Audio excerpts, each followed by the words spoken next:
नमस्कार.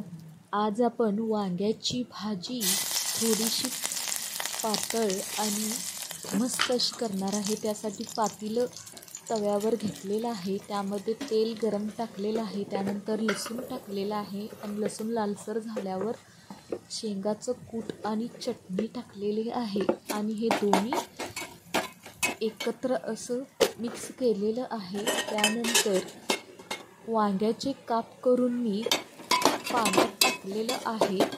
ते वांग्याचे काप मी ह्यामध्ये टाकणार आहे आणि आता मिक्स करून घ्यायचं आहे सगळं. त्यानंतर मी थोडंसं पाणी त्यामध्ये घालणार आहे आणि चवीनुसार मीठ घालणार आहे आणि थोडीशी साखर आणि कोथिंबीर चवीनुसार घालायचं आहे.